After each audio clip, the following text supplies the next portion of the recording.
오늘은 샤봇 날이요. 또한 제7일째 우리가 세리브레이팅 하는 샤밧 샬롬의 날입니다. 보통 이 샤봇 날에는 많은 메시아닉 주, 그 다음에 orthodox주는 민수기를 읽습니다. 그래서 오늘 민수기를 처음 시작하는 날입니다. 바미드발. 그래서 오늘 이 특별한 날에 반절은 한 민수기에 대한 메시지, 그 다음에 나머지 시간은 샤봇의 메시지. 그래서 특별히 오늘 우리가 세리브레이팅 하는 이 오순절은 예수와께서 피로 비준하신 그것으로 인하여 유월절과 속죄절을 연결시켜줍니다. 이 언약의 피가 없으면 아무것도 할 수가 없습니다.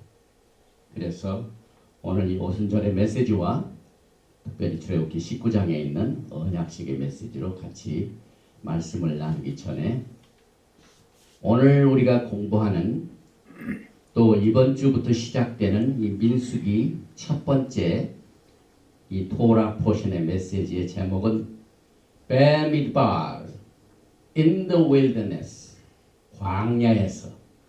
그런데 이 민수기는 광야 생활에서 여러분과 제가 살고 있는 마지막 세대를 위하여 깨우침을 주기 위한 교훈의 말씀입니다. 그래서 오늘 우리가 공부하는 이 바미드발 in the wilderness, 이것은 사실상 여러분과 제가 아직도 우리는 광야 생활을 하고 있습니다. 이번 주에 무슨 일이 있었습니까? 지난 월요일, 화요일 날에는 미국이 이스라엘의 예루살렘의 엠베시, 대사관을 옮긴 날입니다. 이스라엘의 독립한 지 70년을 맞이해가지고 트럼프 대통령이 또 이 캠페인 프라미스로 그걸 지켰습니다. 그리고 난 뒤에 그 뒤에 엄청난 반란이 있었습니다. 많은 사람이 피를 흘렸습니다. 그런데 저는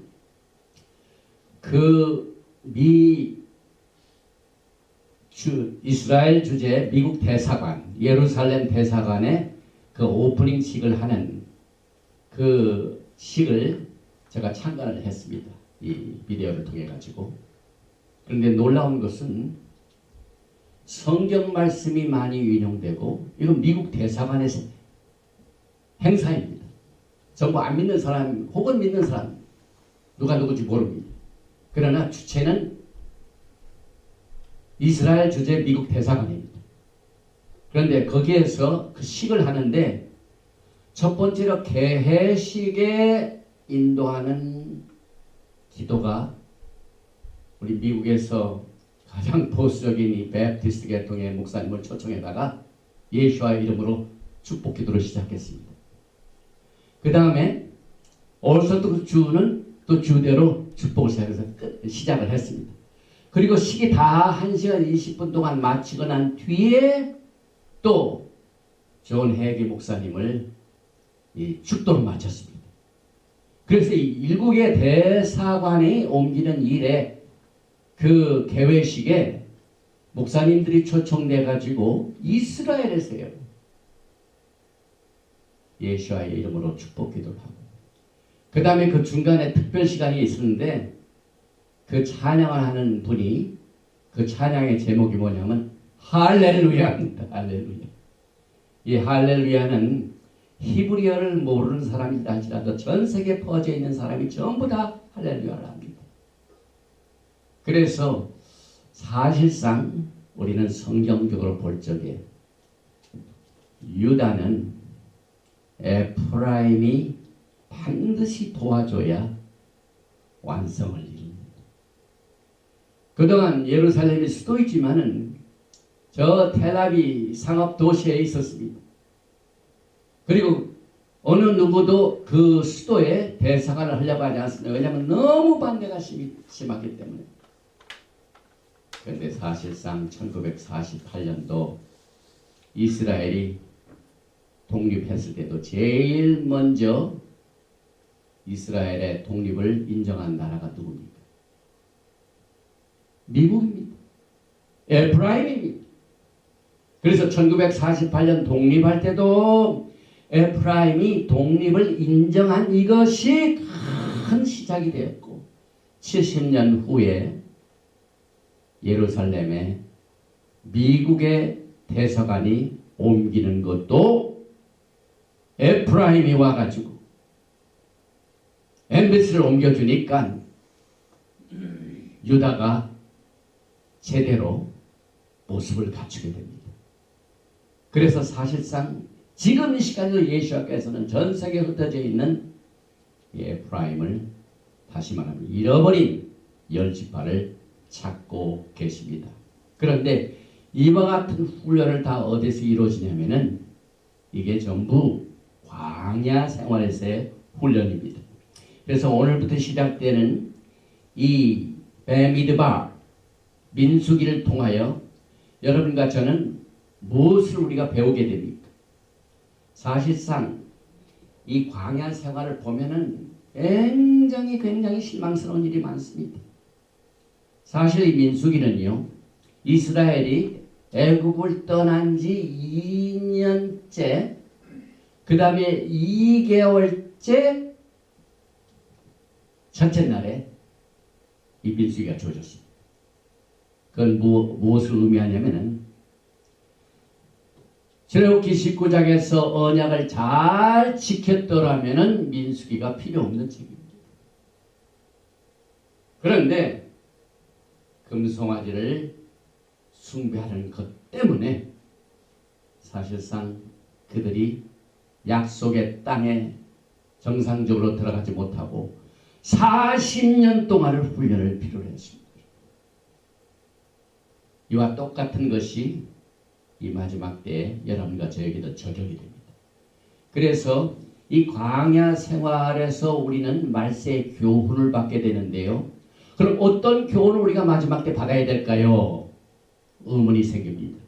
그래서 많은 사람들이 이 종말에 관한 것은 종말론이기 때문에 요한계시록도 읽어야 되고 다니엘서도 읽어야 되지만 그러나 토라는 가장 기본적인 것을 여러분과 저희가 마지막 때 교훈으로 훈련을 시키고 있습니다. 제일 먼저 마지막 때 광야에서 훈련하는 교훈이 뭡니까? 우상숭배를 멀리해야 됩니다. 지금 현재 대한민국은요, 우상숭배라는 나라와 남북이 통일되고자 합니다. 이게 얼마나 하나님이 기뻐하시지 않는 일이지요. 그래서 광야 생활에 이 말세를 깨우치는 첫 번째 교훈이 야훼 하나님께서 모든 사람이 다 그렇게 따른다. 국민들의 몇 퍼센트가 다수가 그걸 다 환영한다. 그런데 성경을 보니까 이 말세 광야에서 제일 먼저 경계할 것이 야훼 하나님께서는 다수를 기뻐하지 아니하십니다. 이것이 교훈입니다. 왜? 다수가 우상숭배를 했기 때문에 그렇습니다. 갈렙과 여호수아를 제외하고는요, 열 정탐꾼이 가가지고 전부 악평을 했기 때문에 민수기에 나오는 40년의 광야 생활에서 1세대들은 갈렙과 여호수아 소수만을 제외하고는 전부 다 죽었습니다. 이게 마지막 때 교훈입니다, 여러분. 한국에서 무슨 다수가 이렇게 인기가 있다는 거예요. 하나님께서는 다수를 기뻐하지 아니하십니다. 다수가 우상숭배에 참여했고, 다수가 음행에 참여했고, 다수가 야훼 하나님을 광야에서 시험을 했습니다. 홍해수의 기적을 체험하고도 불기둥과 구름기둥의 그 역사적인 사건들을 보고도 하나님을 시험했습니다. 그리고 광야에서 백성들이 하나님께 원망과 불평을 했습니다. 또 이 광야 생활에 있었던 모든 이스라엘 백성들이 겪었던 사건은요, 여러분과 저에게 마지막 때에 깨우치기 위한 본보기가 됩니다. 본보기. 사실은 이스라엘 민족들이 여러분과 저에게 마지막 때 광야 생활에서 어떤 교훈을 받을 것인가 하는 본보기를 오늘부터 시작되는 이 민수기를 통해서 우리가 공부하게 됩니다. 그래서 여러분과 저를 깨우치시길 원하십니다. 이 사실을 사도 바울은 고린도전서 10장 1절에 형제들아 나는 너희가 알지 못하기를 원치 아니하노니 우리 조상들이 다 구름 아래에 있고 바다 가운데로 지나며 모세에게 속하여 다 구름과 바다에서 세례를 받고 다 같은 신령한 음식을 먹으며 다 같은 신령한 음료를 마셨으니 그들을 따르는 신령한 반석으로부터 마셨음에 그 반석은 곧 그리스도라. 그러나 여기 그들의 다수를 하나님이 기뻐하지 아니하셨으므로 그들이 광야에서 멸망을 받았느니라. 이것은 여러분과 저에게 아주 신명적인 교훈의 말씀입니다. 그래서 사도 바울은 제가 조금 전에 다수들이 어떠한 것을 했길래 야훼 하나님이 기뻐하지 않으시는가 그 리스트를 사도 바울이 고린도전서 10장에서 일일이 다 열거합니다. 이것이 전부 민수기 40년 생활에 있었던 사건입니다. 우상 숭배하는 자, 음행하는 자, 주를 시험하는 자, 주를 원망하는 자, 이러한 모든 것들이 그들에게 일어난 이런 일은 본보기가 되고 또한 말세를 만난 우리를 깨우치게 하여 기록되었느니라. 그래서 사실상 이 민수기는요 1세대들이 기적과 이사를 다 체험했건만 소수인 갈렙과 여호수아를 제하고는 다 실패자가 됐습니다. 이것이 여러분과 저에게 주는 교훈입니다. 이스라엘 국가가 카데스 바네아에서 실패한 것은 또 황금 송아지를 신으로 믿고 우상 숭배했던 사실. 그래서 어떤 성경학자는 이 민수기에 나오는 이스라엘의 광야 생활을 뭘로 표현을 하냐면 역사에서 가장 길었던 장례식의 행진. 사실상 6월절 날에 기쁨으로 또 홍해수를 건너서 나왔는데 죽음을 향하여 그들이 달려갔습니다. 이게 얼마나 큰 교훈입니까? 또 이 민수기는 사실상 이 사람의 숫자를 조사한 인구 조사가 나오죠. 그래서 2번 있었는데 첫 번 조사는 출애굽한 뒤 2년 뒤 오늘 민수기 1장에 나오는 내용이죠.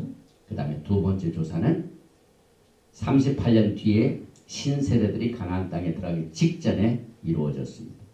그래서 첫 번에는 60만 3,550명, 그 다음에 두 번째 인구조사는 60만 1,730명인데 전체를 조사한 것이 아니라 군대에 나갈 만한 20세 이상입니다. 싸울 만한. 그래서 여러분과 저들은 이제 몇 가지의 교훈을 얻게 됩니다. 히브리서 3장을 통하여 오늘 그의 음성을 들을 때 마음을 완고하지 않게 말라. 이 마지막 때 우리 마음이 완고한다는 것은요. 이스라엘 백성들이 광야에서 미리 우리에게 가르쳐준 내용입니다. 그래서 히브리서 3장 8절에도 광야에서 시험하던 날에 거역하던 것 같이 너의 마음을 완고하게 하지 말라. 또 계속해서 히브리서 3장 10절에 보니까 그들이 항상 마음이 미혹되어 내 길을 알지 못한 것.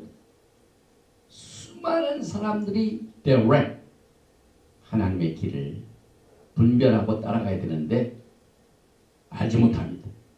그 이유는 뭘까요? 마음이 미혹되었기 때문에. 그래서 이 마지막 때 여러분과 제가 얼마나 많은 미혹의 일들이 벌어지고 있는가를 경계해야만 됩니다. 또 계속해서 이 불신의 악한 마음을 품고 살아계신 하나님께서 떠날까 조심하라.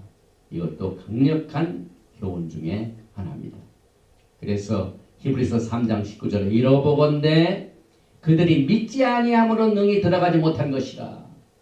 1세대들의 다수가 믿지 아니함으로 열 정탐꾼은 불신함으로 들어가지 못했습니다. 그래서 결국은 여러분과 저는 안식에 들어가기를 힘쓰는 일을 이 광야 생활에서 교훈을 얻습니다. 이 광야 생활은 정말 힘든 것입니다.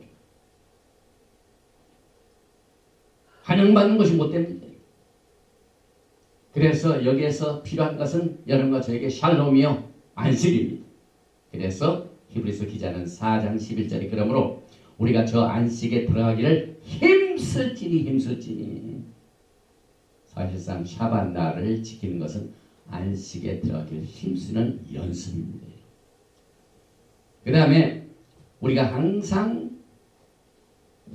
기억해야 할 것은 이 모든 이 광야 생활에서의 일어난 일들을 우리는 말키제덱 대제사장 예수와 안에서 이것을 해석을 합니다. 그렇지 아니하면 모든 것을 다 해놓고도 끝을 맺지 못합니다. 그래서 이 말세 광야 생활의 세대들에게 우리의 대제사장은 레위계통의 제사장이 아니라 말키제덱 대제사장인 것을 히브리서가 계속해서 3장에 경고를 하고 난 뒤에 4장 14절에 그러므로 우리에게 큰 대제사장이 계시니 승천하시니 곧 하나님의 아들 예수시라. 그래서 이래야 여러분과 제가 완전한 광야 생활의 영적인 퍼스펙티브 이 관점을 우리가 갖게 됩니다. 그래서 이 민수기는요 오늘 우리가 세리브레이팅 하는 이 샤브앗과 깊은 관계가 있습니다.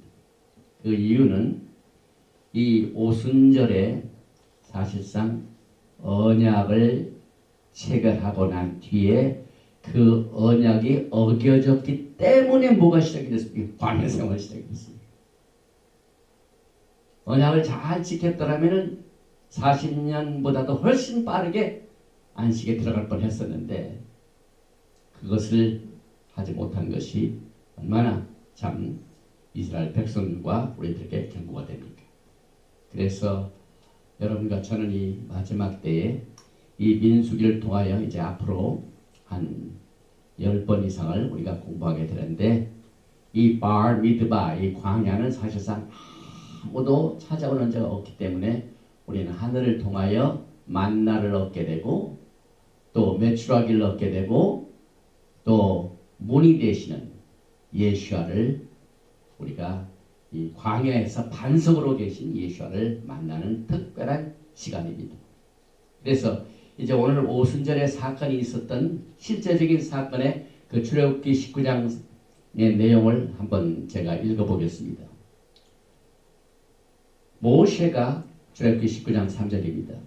하나님 앞에 올라가니 여호와께서 산에서 그를 불러 말씀하시되 오늘 이 오순절날 이스라엘 백성들이 광야의 생활을 시작하기 전이지요. 그러니까 막 애굽에서 빠져나가지고 50일째 딱 됐습니다.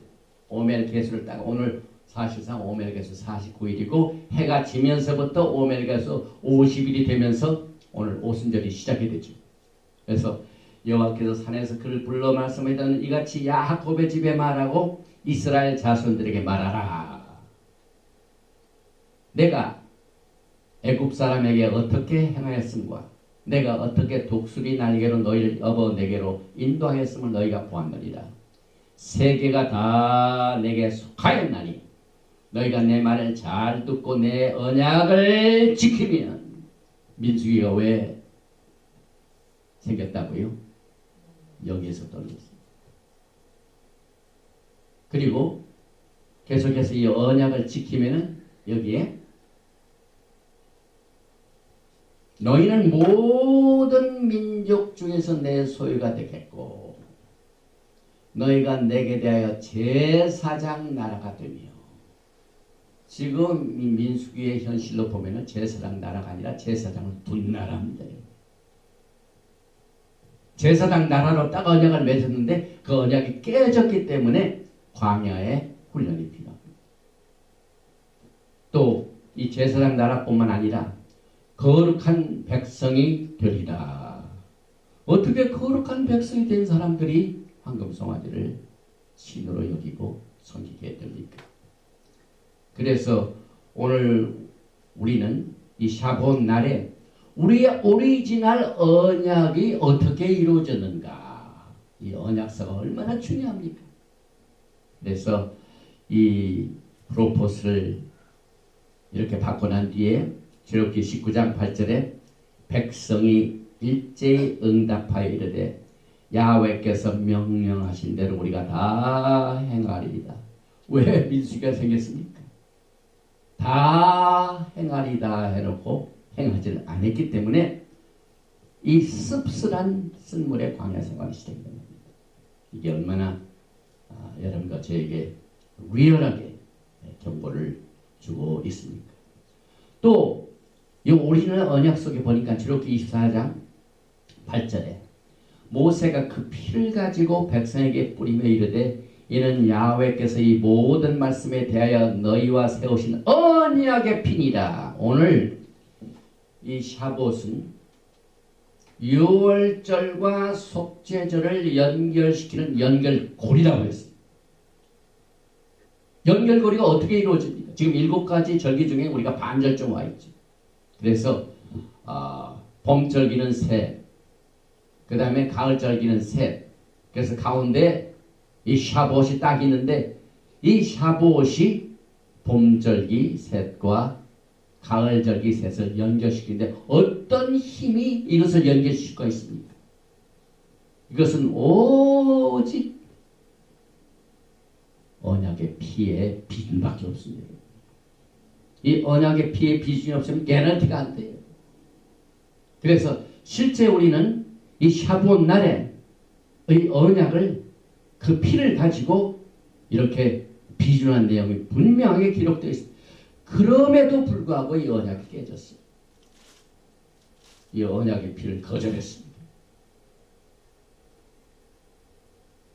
그래가지고 이것을 깨진 것에 대해 연결한 게 뭐? 그래서 속죄절이 필요합니다. 이스라엘 백성들이 황금 송아지를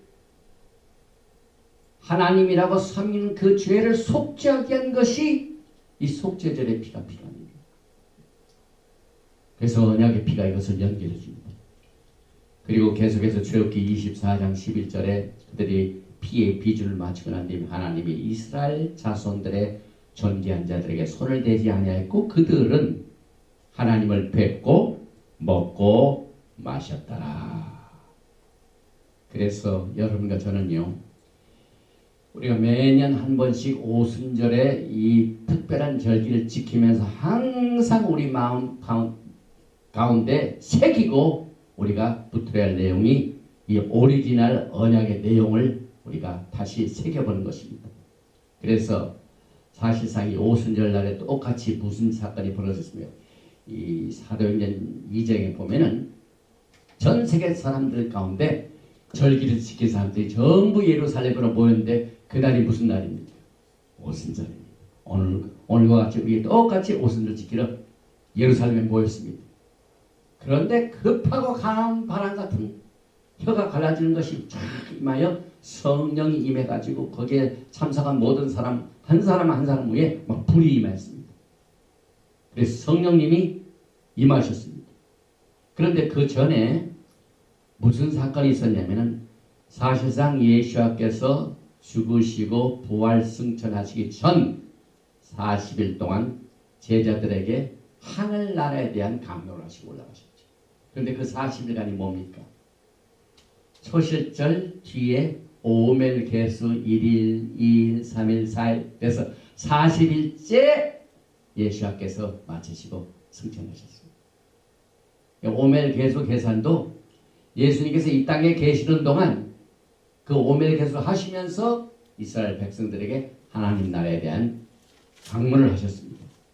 그리고 난 뒤에 사도행전 1장 6절에 그들이 모였을 때 예수께 여쭤 이르되 주께서 이스라엘 나라를 회복하심이 이때니까 하니 우리는 이 오순절을 생각하면서요 항상 제자들이 물어봤던 질문을 가져야 됩니다. 주님 올해 오순절 날에 이스라엘 회복하심이 언제 일어난지를 말씀하십니까?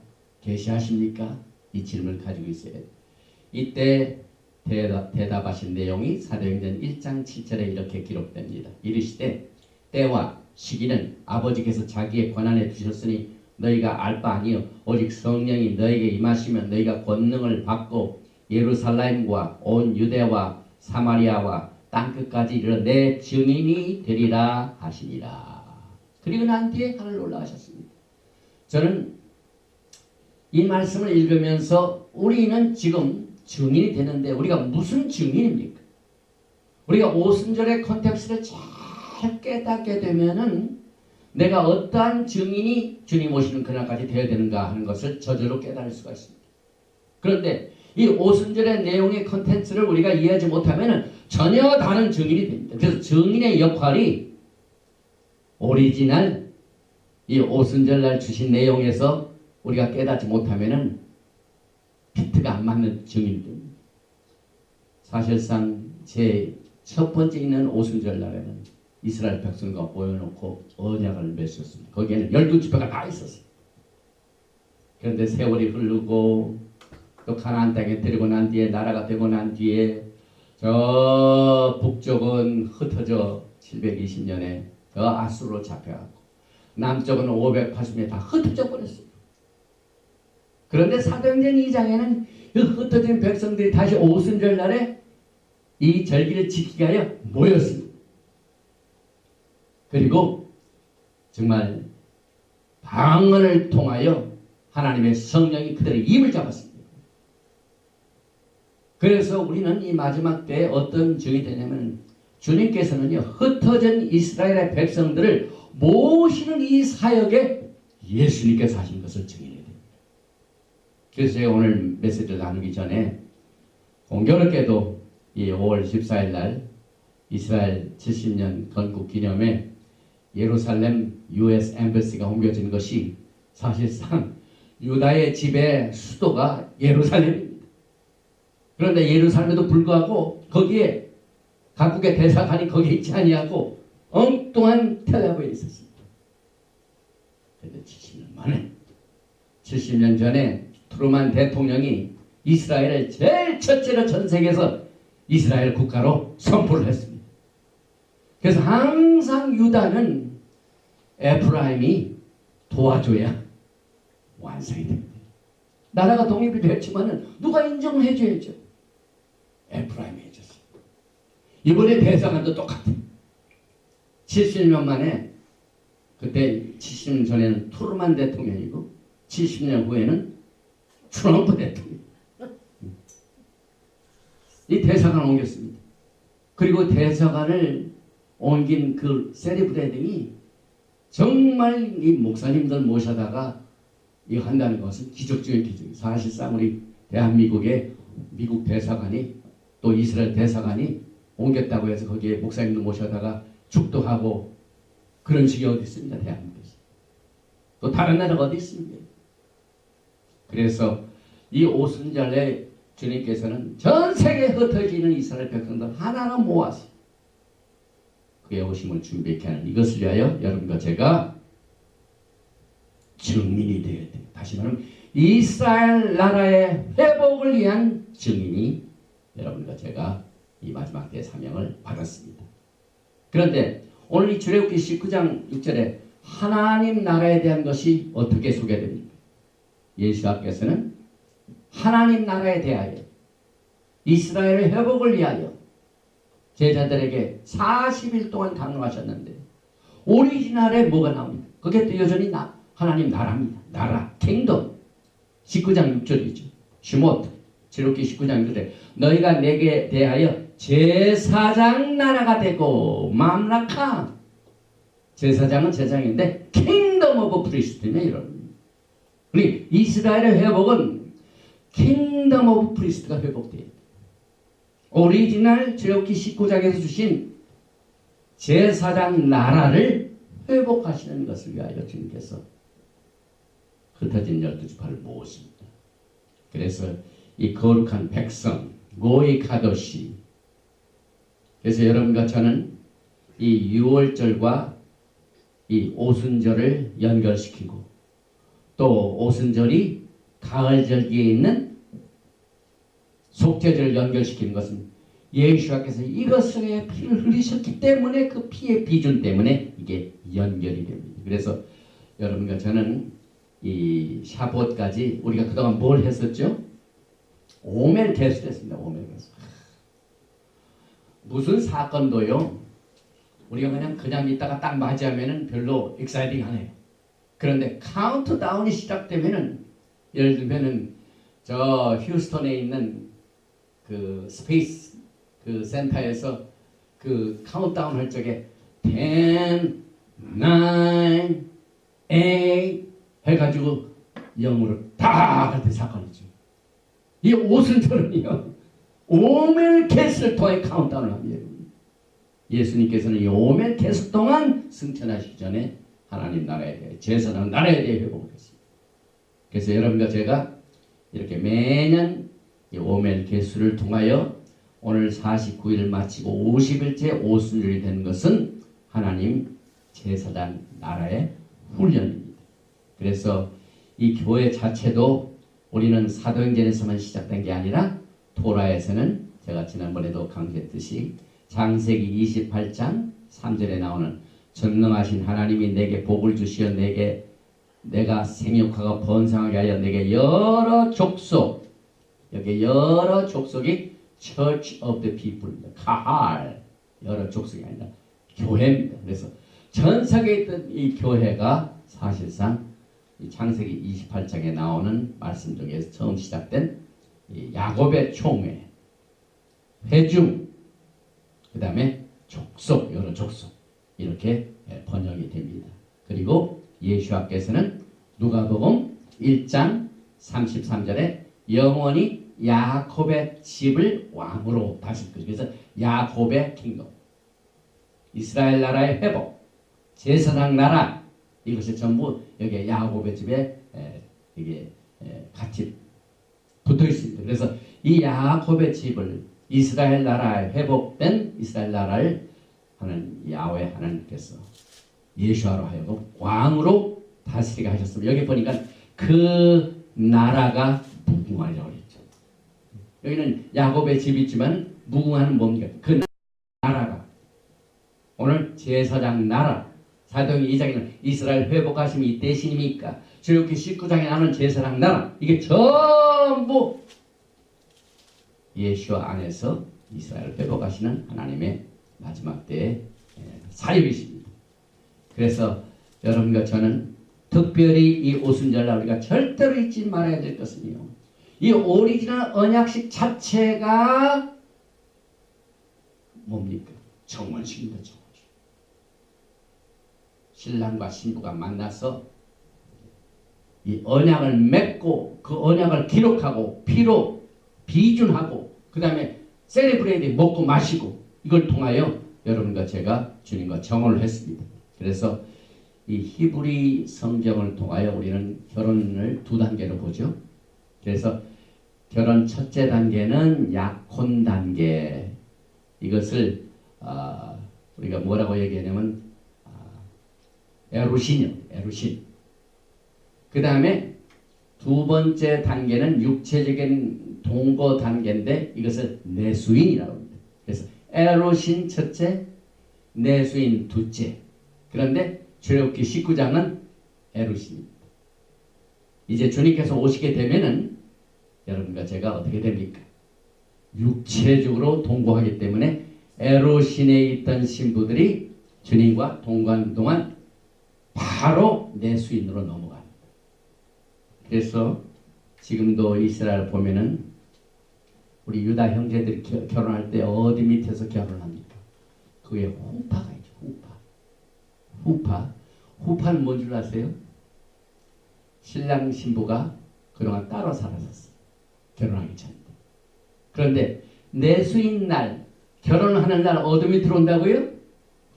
후파 밑으로 온다는 것은 한 방에 동거한다는 걸 말합니다. 이게 후파의 내용이에요. 육체적으로 동거하는 사이가 됐다 이 말입니다. 그게. 그래서 그 후파 밑에 두 쌍이 들어갈 때 이것이 결혼을 육체적으로 동거하는 것으로 선포합니다. 또 이 성경적인 관계를 이렇게 도표를 만들어 보면은 법적으로 결혼이 완성한 단계가 정혼의 단계. 그래서 이 정혼 단계예요. 오늘 출애굽기 19장에 나와 있는 이스라엘 백성과 야훼 하나님 간의 이 토라를 받고 언약을 이렇게 비준한 이것은 정혼 단계입니다. 그런데 예수님께서 지상재림 하셔서 육신적으로 오시는 날은 내수인 physically dwell 동거하는 날, 그날이 우리를 기다리고 있습니다. 그래서 여기에 야코는 에로신, 그 다음에 결혼의 완성 단계 두 번째는 뭡니까? 내수인. 그래서 사실상 에로신 이것을 뭐라고 또 말하면 키두시라고 합니다. 키두시. 오늘 우리가 떡과 잔을 맞으면서 성별식 가졌죠. 모든 것을 성별식. 결혼식이 바로 성별식입니다. 이것이 어디에서 또 우리가 볼 수 있냐면은 마태복음 1장 18절에서 21절을 보니까 예수와 하마시아의 나심은 이러하니라. 그 모친 마리아가 요셉과 정혼하고, 여기에 정혼하고가 뭡니까? 내수인이 에로신.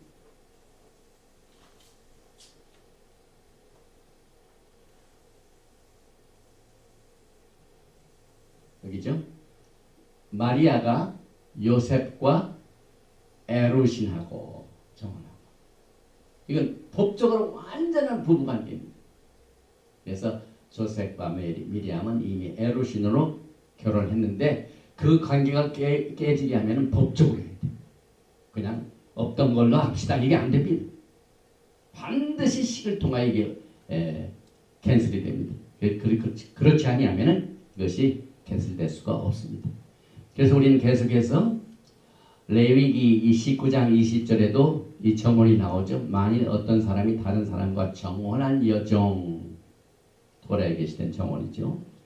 그 다음에 에레미야서 2장 2절에도 가서 예루살렘 거민의 귀에 외쳐 말할지니라. 여호와께서 이같이 말씀하시기를 내 소년 때 우이와 내 결혼 때. 이것이 바로 에루신을 말합니다. 정혼관계를 말합니다.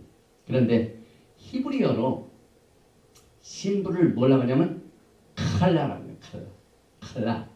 그래서 여기에 나온 이 결혼은 케루로트, 이 신부가 신랑을 맞이한 시기다. 그래서 케루로트라는 단어를 사용하고 있습니다. 그래서 우리가 매년 이렇게 지키는 이 샤보시, 신의 산에서 토라를 주신 그 자체가, 토라가 뭡니까? 결혼 계약서요, 케투바입니다. 케투바. 그래서 하나님께서 이스라엘 백성들에게 약속의 언약을 주실 때, 토라 주실 때 사실상 정혼 계약을 맺으셨고, 그때 주신 토라는 정혼 계약, 결혼 계약서 케투바입니다. 그래서 토라는 정혼 계약서다. 그러니 마지막 때 신부들이요, 이 광야 생활을 통하여 신랑 되신 예수님을 이제 기다리고 있는데, 우리가 이미 정혼하였기 때문에 이제 리갈이 다 신랑 신부가 됐기 때문에 육체적으로 동거하는 날을 기다리는 백성들이 이것을 가장 정확하게 지키기 위해서는 오리지널 맺었던 결혼 계약서를 다시 봐야 합니다.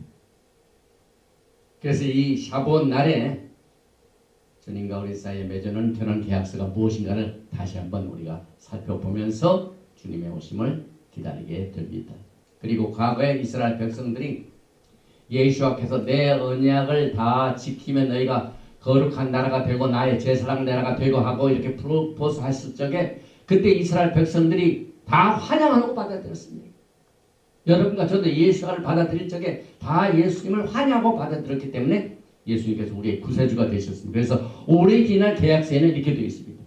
출애굽기 19장 8절에 백성이 일제히 응답하여 가라되 야훼 명하신 대로 우리가 다 행하리이다. 모세가 백성의 말로 여호와께 회보하매. 이게 우리 오리지널 계약서입니다. 결혼한 사람들이 결혼 계약서를 보면은 첫사랑을 다시 회복하는 기회가 됩니다. 오늘 여러분과 저는요, 예수님과의 첫사랑을 회복하는 이 기회가 오늘 이 샤봇 정원 계약서를 맺은 날, 토라를 받은 날, 케투바를 받은 날을 통하여 다시 한번 새롭게 하며 첫사랑을 회복하게 됩니다. 그래서 이것을 정리합니다. 언약서는 제가 이 강단에서 수없이 강조한 내용을 오늘 샤봇에서, 오늘 오리지널 샤봇 날에 다시 한번 정리. 먼저 언약에는 반드시 청혼이 있어야 되죠. 그 다음에 두 번째는 그 청혼을 받아들여야 되죠. 그런 다음에는 언약의 피의 비준이 필요하죠. 그리고 이 모든 언약을 다 마무리 짓는 세리브레이션. 그래서 언약 체결에 먹고 마심의 교제로. 지금 여러분과 제가 정치적으로 매일매일 듣는 뉴스가 뭡니까? 남과 북이 뭘 또 가까이 하자고 언약을 맺고, 또 북이 핵을 포기하고 미국과 정상회담을 하고. 그런데 그 이 세상에서의 회담도요, 프로포스가 있고 그것을 받아들여야만 해결됩니다. 이 성경 모델하고 똑같습니다, 여러분. 이 국가 간의 계약도요. 미국에서는 당신이 핵을 포기하시오 프로포스 했죠. 그러면 그 김정은이는 우리가 핵을 포기하겠습니다 해야만 이게 이루어집니다. 그런데 제가 믿기는 절대로 김정은이 핵을 포기할 사람이 아니에요. 그 생명치를 여기다 둬요. 핵 떨어지면 내가 죽는 걸로 알고 있는데. 그래서 저는 뭘 생각하냐면, 이스라엘 백성들이 오리지널 샤봇 날에 너희가 내 언약을 잘 지켜 행하면, 그러니까 우리가 다 행하리다. 거짓말이었어요. 거짓말. 그 거짓말한 것이 어디 나타납니까? 얼마 안 있다가 40일을 기다리지 못해가지고 밑에서 하나님을 대적하는 행위를 땅에서 벌였습니다. 우상숭배를 했습니다. 저는 김정은이가 꼭 하겠다고 해놓고 나중에 거짓말할 거예요. 분명히 옛날에 했던 그 기록이 있지 않습니까? 지난 25년 동안 한다고 했다 안 하고, 또 이번에도 무슨 군수회담 한다고 해놓고 또 이 캔슬하고. 이게 모든 것이 이렇게 되는 것은 하나님의 올인이란 결혼 계약서가 우리가 마지막 때에 이 첫사랑을 회복하는 기본이 됩니다. 이 루트가 없기 때문에 하나님을 믿지 아니하고 우상 숭배하는 자들은요, 계약을 헌시적처럼 깨뜨린다. 그래서 그 나라가 가까이 하면 안 돼요. 계약을 수십 번 깨뜨린 나라입니다. 그걸 믿었다가는요, 망신을 나요. 망신을. 우리는 이 교훈을 지금 제로키 19장에서 배우지 않습니까? 민수기를 통하여 말세에 본보기가 되지 않습니까? 그래서 모든 나라의 계약도, 이 세상의 나라도, 잠깐 있다가 없어지는 계약도 이렇게 파괴하면 안 되는데, 하물며 야훼 하나님과 우리 사이의 관계는 얼마나 더 심각합니까? 그래서 이와 같은 절차를 다시 한번 정리를 하고 오늘 메시지를 정리합니다. 제일 먼저 이게 보니까 예수와의 청혼이 있었죠. 이게 보니까 세계가 다 내게 속하였는데, 여러분과 제가 지금 만나게 되는 신랑은요, 세계 최대 부자입니다. 모든 세계가 다 내게 속했다. 이 하나님과 여러분이 결혼하십니다. 이 프로포즈에 나왔어요. 사실상 하나님께서 우리를 데려가시려고 신랑이 있는 뱅크 스테이트먼트를 공개했어요. 이만큼 돈 많은 사람이다. 그 뱅크 스테이트를 보니까 이 세상에 전부 하나님이 속한 거. 금도 내 것이, 은도 내 것이, 세상에 다 내게 속한. 너희가 내 말을 잘 듣고 내 언약을 지키며. 이게 여러분과 제게 주신 프로포스입니다. 그래서 여러분들이 이 땅에 살면서 광야 생활하는 동안 마음이 완악해지고 우상 숭배하기 쉬운 미혹을 받고 마음이 정함을 잊지 못해가지고 이랬다 저랬다 하고 마음이 싱숭생숭 결정 못할 때 확실한 야훼 하나님의 프로포스를 기억해야 돼요. 신랑 되신 예수님께서 우리에게 뭘 축원하십니까?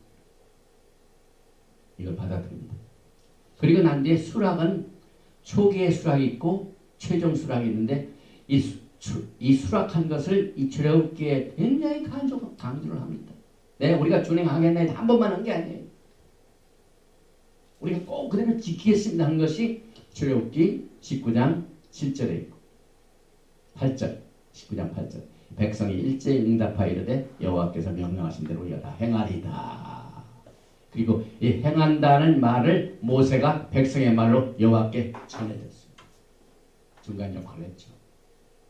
그 다음에 24장에도 모세가 와서 여호와의 모든 말씀과 그의 모든 율례를 백성에게 전하매 그들이 한 소리로 응답하여 이르되 야훼께서 말씀하신 모든 것을 우리가 준행하리이다.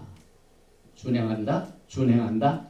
왜 하나님이 토라에 백성들이 준행한다는 말을 여러 번 강조하셨습니까? 이 언약이 깨어진 것을 뭘로 증명할 수가 있습니까? 언약서밖에 없습니다. 이거 봐라. 새가 다 내게 속하였고 내가 너에게 준 내 언약을 잘 지키면 너희는 내 백성이 되겠고 한다 했는데 그 다음에 행하리이다 이렇게 했는데 이렇게 두 번, 세 번 약속한 것을 너희가 어겼다. 그래서 하늘의 법정에 가면은 할 말이 없어요. 그래서 여러분들 저는요 하늘 법정에 가기 전에 여러분이 가지고 있는 오리지널 결혼 계약서를 이 오순절날에 다시 한번 뜯어보고 거기에 있는 먼지가 있으면 깨끗이 치고 새롭게 단장시켜요. 오늘 새롭게 결혼 계약서를 깨끗하게. 그래서 출애굽기 24장 7절에 언약서를 가져다가 백성에게 낭독하여 듣게 하니 그들이 이르되 여호와의 모든 말씀을 우리가 준행하리다. 또 강조되고 있습니다. 저는 여기에서 분별을 합니다. 우리가 하나님과 약속한 것을 우리가 행하리다 한 것은 율법이 아니고 언약입니다. 율법은 범죄하여 우리에게 부과된 벌칙이지만 언약은 야훼 하나님께서 우리에게 청원하시고 우리가 받아들이고 하는 서로의 계약입니다. 그래서 언약과 율법은 천지차이입니다. 여러분. 그리고 난 뒤에 피의 비준은 어디서 있습니까? 24장 6절과 7절입니다. 그리고 8절에 보니까 너희와 세우신 언약의 피입니다. 언약의 피입니다. 이 언약의 피 때문에 여러분과 제가 죄를 졌음에도 불구하고 우상숭배를 했음에도 불구하고 회개하고 주님 앞에 나올 적에 예수님께서 흘리신 보혈로 이것을 커버해 주셔서 이것이 유월절과 속죄절을 연결시켜 줄 고리가 됩니다. 그래서 오순절은 유월절과 속죄절을 언약의 피로 연결시키는 고리다. 그리고 난 뒤에 이제 혼인 잔치가 있죠. 요한계시록에 나오는 혼인 잔치가 바로 출애굽기 24장에 나오는 내용입니다. 그래서 11절에 보니까 하나님이 이스라엘 자손들의 존귀한 자들에게 손을 대지 아니하셨고 왜 손을 대지 아니했다는 말은 뭡니까? 손을 댔다는 것은요. 이 출애굽기 19장 보니까 짐승도 함부로 오면은 하나님이 치셨습니다. 하나님을 불법적으로 만난다든지 하면은 직사합니다. 그런데 여기에 언약을 맺고 난 뒤에 하나님을 뵙고 그 뵙고 한 사람들을 하나님께서 손을 대지 않으셨고 그들은 하나님을 뵙고 먹고 마셨더라. 이것이 앞으로 있게 될 어린 양의 혼인 잔치가 됩니다. 그래서 여기에 이제 한 가지 토라는 그때 이스라엘 백성들이 거기에 참석해가지고 직접 시내산에 참석해가지고 언약을 맺었기 때문에 그렇게 되지만 우리는 어떻게 됩니까? 우리는 언약에 참여하지도 아니하였고 시내산에 또 가본 적도 없었고. 그래서 이 내용을 신명기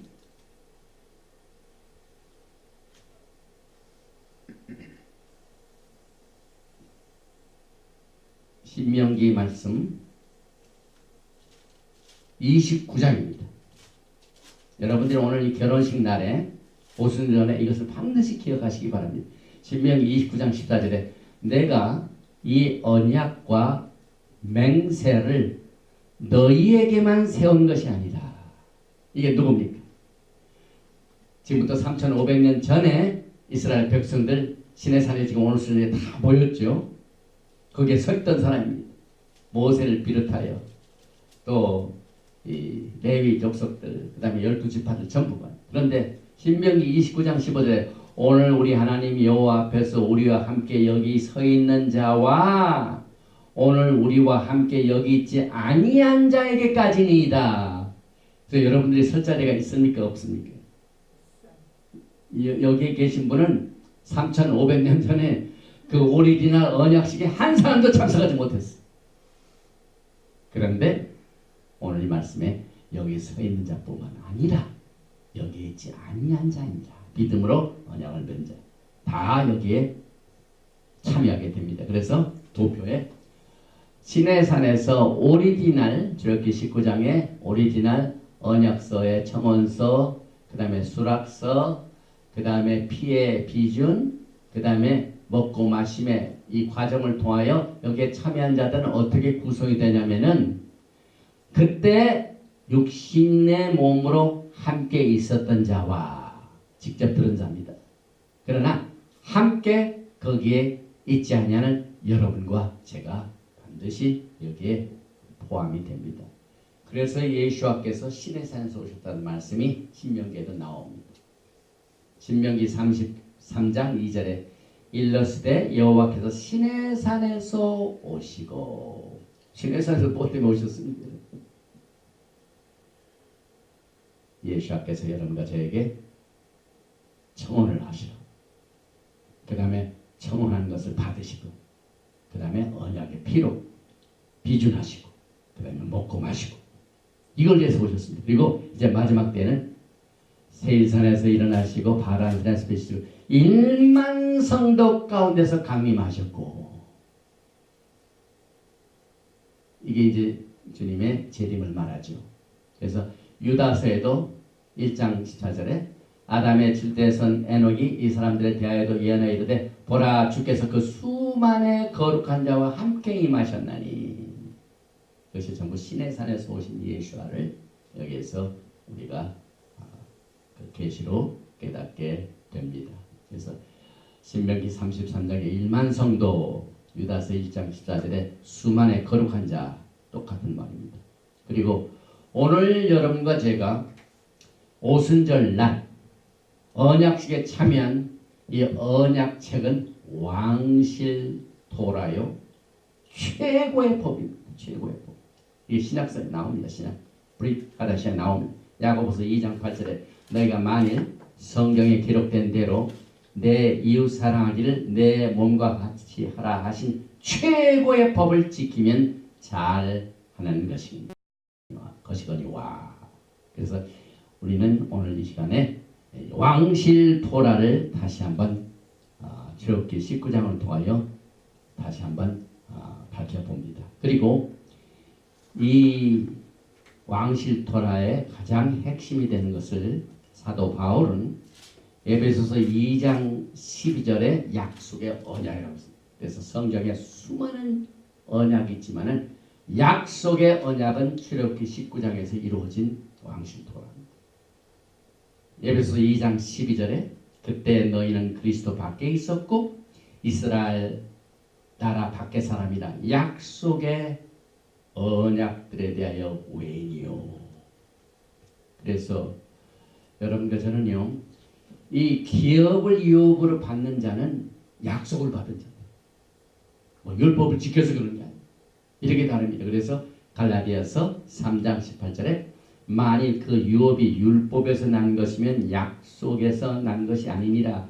그러나 하나님의 약속으로 말미암아 아브라함에게 주신 것이다. 그래서 사도 바울이 이 유업을 받게 되는 약속은 수많은 언약이 있지만 특별히 에베소 2장 11절에 나오는 약속의 언약이요 아브라함과 맺은 언약이요 또 출애굽기 19장에서 그의 백성들에게 성취된 것을 말합니다. 그리고 베드로는 베드로전서 2장 9절에 너희는 택하신 족속이요 왕같은 제사장이요 거룩한 나라요 그 세회가 된 백성이니. 그래서 출애굽기 19장에 나오는 내용을 대인용을 하고 있습니다. 결론을 내립니다. 오늘 여러분과 저는요 오순절 자체가 유월절과 속죄절을 연결시키는데 이건 다시 말하면은 우리가 어떻게 죄로부터 빠져나왔고 또 주님과 결혼을 해서 앞으로 다시 오실 예수님을 육신적으로 맞이하는 날을 우리가 어떻게 준비할 것인가 하는 것을 사실상 오늘 이 오순절을 통하여 연결해 봅니다.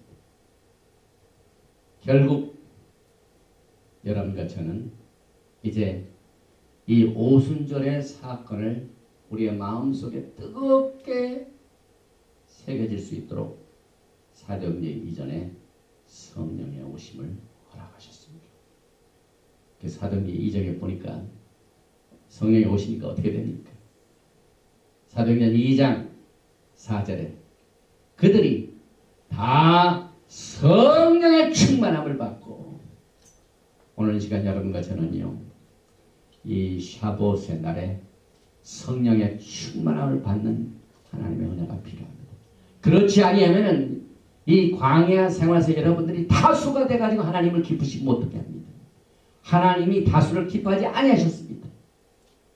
우리가 이 오리지널 언약을 제대로 간수하지 못하면 첫사랑을 다 잃어버리고 우상 숭배자가 되고 음행하는 자가 되고 시험하고 그 다음에 많은 사람들이 따라가는 것만 좋아하고 하나님의 옷에 맺은 그 언약을 끝까지 지키는 이와 같은 충성스러운 마음을 오늘 이 언약을 통해 다시 한번 야훼 하나님께서 확실하게 할 수 있도록 오늘 이 시간 다 같이 한마음 한뜻으로 오늘 이 오순절 날에 주님께서 주신 이 오리지널 언약이 주님 오시는 그날까지 절대로 이 언약을 버리지 않는 우리가 될 수 있도록 성령의 충만함을 허락하여 주십시오 하는 이 불같은 열심을 가지고 주님 안에서 또 다가오는 그 영광의 나라를 위하여 우리가 왕같은 제사장의 역할을 제대로 할 수 있는 이 모든 하나님의 은혜를 이 말씀 속에 다시 새겨 듣고 주님 오시는 그날까지 신실하게 하나님의 약속을 간직하고 흠없고 정도 없고 담대하게 주님 앞에 설 수 있는 여러분과 제가 되시길 주님의 이름으로 축원드리며 오늘 샤봇 민수기 메시지는 여기서 마칩니다. 야훼 하나님 감사합니다. 오늘 샤봇 날에 우리는 과거에 제 오리지널 샤봇 날에 어떠한 일이 벌어졌는가 하는 것을 다시 한번 다 읽어볼 수 있도록 주님과 우리 사이에 맺은 이 언약의 기록, 언약책, 결혼 계약서를 다시 한번 읽어볼 수 있는 특별한 은혜를 베풀어 주심을 감사합니다. 이제 주님께서 오실 날이 심히 가까운 이때 전 세계에 흩어져 있는 이스라엘 백성들을 하나로 모으셔서 주님의 영광의 나라, 제사장 나라, 말기제덱 왕국, 메시아의 왕국을 세우시는 예수와 하마시아의 그 계획들을 우리는 만방에 증가하는 증거자로 삼으시기 위하여 우리를 증인으로 삼으신 것을 감사합니다. 아버지 하나님께서 주신 이 특별한 언약의 메시지가 우리가 발걸음을 옮기는 곳곳마다 주님의 영광을 선포하는 대사가 될 수 있도록 증인이 될 수 있도록 성령님께서 우리를 성령으로 충만히 채워주시옵소서. 불같은 열심으로 주님을 섬기게 도와주시옵소서. 예수와 하마시에게 감사드리며 기도합니다. 아멘. 예배를 헤카 야훼 베이신 메레카 야훼 야훼 파나발레이카 비군네카 이사 야훼 파나발레이카 야삼레카 야훼 하나님께서 내게 복을 주시고 너를 지키시기를 원하시니 야훼 하나님께서 내게 얼굴을 비치사 은혜 베푸시기를 원하십니다. 야훼 하나님께서 내게 향하여 드사 평강 주시기를